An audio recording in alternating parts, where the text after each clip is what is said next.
by working in partnership with the private sector and responsibly developing our resources.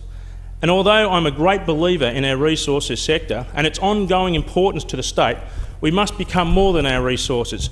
We must be more than we are today. As a government, we can do this by working with industry and the community to make this state a place where things happen, a place where people from all over the world want to visit. This is where tourism can tell us just how attractive our state really is. Because when people plan their holidays, our state is compared with the rest of the world. And the reality is that we need to offer a more diverse experience to visitors than we currently do. In speaking on tourism, I refer to the recently released Jackson report, which highlights the many issues faced by the tourism industry. For example, the tourism industry depends heavily on external infrastructure, which means that before tourism businesses even get to see their customers, those customers have already been experiencing Western Australia, which makes infrastructure such as our ports, roads, airports and parking very important.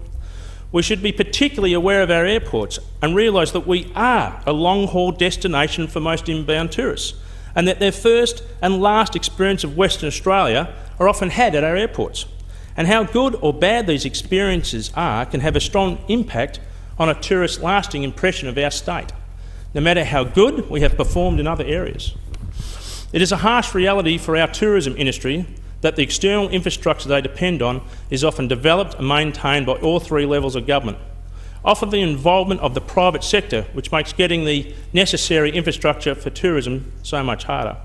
Even if infrastructure is not an issue, high-quality tourism operations, by nature, require exceptional locations if they are to succeed. Development applications must tackle not only founded and unfounded community fears of inappropriate development, but excessive red tape, which also means expensive and frustrating battles with complex planning requirements and regulations. Large-scale developments need to deal not only with all three levels of government, but all multiple agencies across those governments, creating costly and unnecessary overlapping, which can block the investment of our tourism industry needs. With this in mind, we must recognise that our world is so interconnected, and that if we become a state where ideas are held back by bureaucracy and red tape, then the biggest barrier to innovation and creativity is the government itself. Then our creativity and vision will go elsewhere. Where will they go? They will go where government does not resist change, but rather embraces it. And unless we provide fertile soil for these ideas to grow in, then those ideas will benefit other communities, grow other economies and provide new jobs for other workers. I'm glad to say that this government is responding and ensuring that we are better placed for the future, no matter what it holds.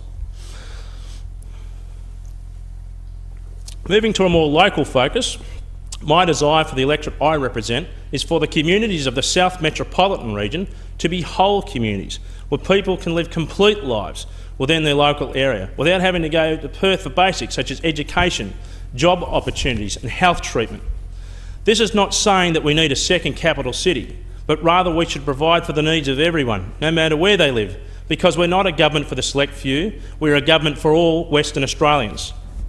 As a member of the Legislative Council, I cannot claim that we will fix every problem faced by society, nor that we won't make mistakes, but I can say that when potential and vision come together, we, like our forefathers with their vision of a new colony, and Sir Charles Court with his vision for the state's resource sector, we will nurture that vision